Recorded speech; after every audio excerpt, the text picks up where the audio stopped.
So we're about to have this guy drive my drift car. Alright, what's up guys? What's up guys? This is my friend Fenton. We go way back, and I've actually driven his NSX a couple years ago. Right. There's a video of that. I took him drifting maybe like 5 years ago in my 240, and I don't think you've gone drifting ever since that. I've never, that was the only time I've ever been in a drift car. Yeah. And I've obviously never driven a drift car. As much as I love grip though, my favorite part of going to the track is going sideways. So.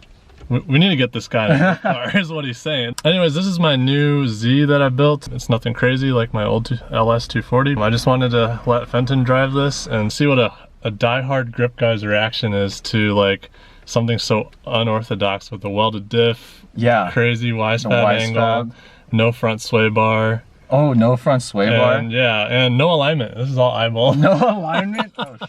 All right, here we go.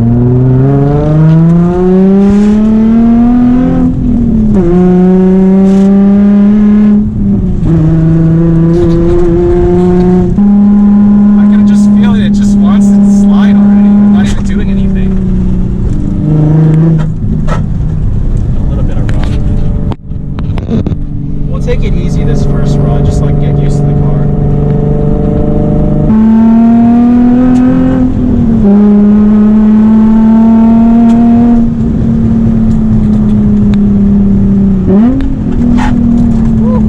Yeah, don't hold back, have fun with it.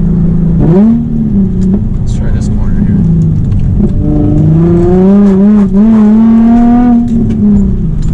Alright, I'm gonna have to get used to that. It just hops, huh? It just hops a little there. I gave it full throttle for a second there. You know, I've never even cornered that hard in this car before. So you're running, what tires at the front? Nittos? Yeah, Nitto NT05s in the front. I'm a firm believer in the safest thing you can do is good tires. We want good tires in the front on a drift car, and then in the rear just run whatever because you're going to burn them off. And it's not like a high horsepower car. Right.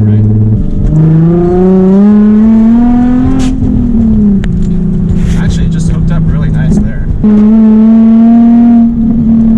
It feels like the rear just has no suspension travel. By the way, guys, this is the first time I've ever driven a 350Z, period. First of many things today. Indeed. That's one thing I'm jealous of Fenton of. All his perfect downshifts. The perfect downshift. That's all I can do perfectly. I've never mastered the downshift. You don't need it in drifting, right? You still do, but you don't have to be precise. Yeah. You can be kind of sloppy, and you have some time to decide when you want to let it out because your wheels are slipping anyways. Yeah. Admittedly, something I need to work on. This is the part of the road I would normally go all out, full grip, but because it's this car, I can't. It's just it's too risky. This will just be a first impression. On your stomping grounds. On my stomping grounds, yeah. See how this stacks up. Well, my stomping grounds would be like Laguna Seca. Okay. So do you notice that it's more twitchy at higher speeds? It is definitely. Like, I can't push it hard. It's not confidence inspiring at high speed at all.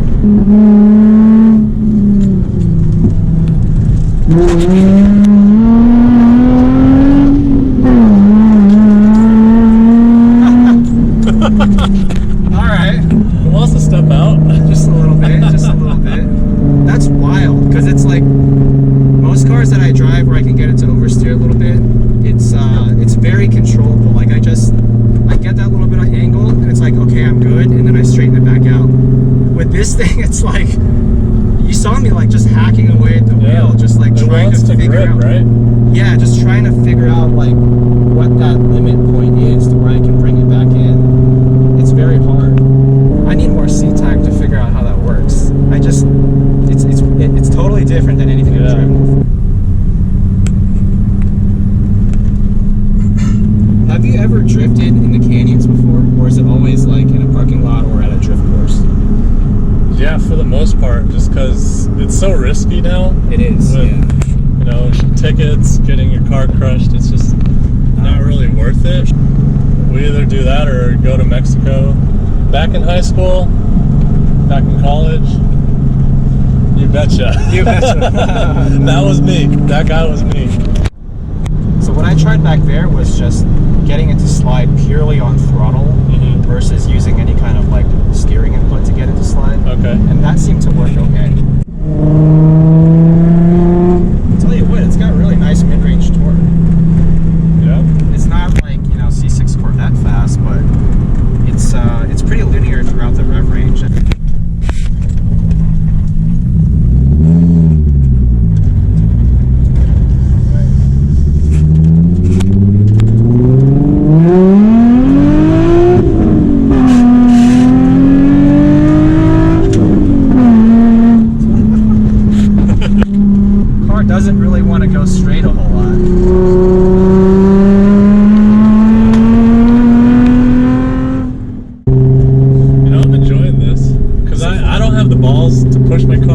grip-wise like this. So this is actually pretty fun. I would love to see you drift this thing one day. I would love to try. I'd probably suck at it, but it's fun. The way I drive my old S2000 is, you know, once it starts to step out, I can't let it hang out there for long because that car's short wheelbase and it doesn't like holding that oversteer condition. Like you just want to get a little bit on the edge and then straighten it back out. Like that's the fastest way to drive that car. I guess in my mind, because I know this is a drift car with a welded diff, the way I drive it is kind of cautious. Like I expect it to have no grip at the rear, but actually when I really think about it, it has more grip than I expect. Yeah. Like coming out of corners, it's not just like instant, you know, like full lock. It's like it still puts the power down. I rarely drive grip, so letting him drive it and seeing what the car is capable of at the limit, even though it's not set up to be a grip car, I was really wouldn't fun. say that was at the limit, but yeah, it was grip driving. Well, when it breaks traction is what I meant. Oh, true. Yeah. Once it breaks traction, I'm like, okay, this is where I can push it, and now I have a better idea if I ever wanted to drive a little harder. I'll join you at a Laguna event soon. Yeah. I definitely want to see what your grip cars are capable of, and then this new car that you got. Yeah. That thing is sweet. Appreciate your input. Yeah, and anytime. It was really cool to see your reaction. Next time we'll actually have you drift it. Maybe I'm out of my mind, but I feel like I could actually do a pretty decent job just because I have so much sim racing experience under That's true. which is not the same thing as real driving, but I feel like it translates somewhat. All right, man. Well, All right. thanks again. Good and stuff. COVID bump. Catch you guys next time. See you later.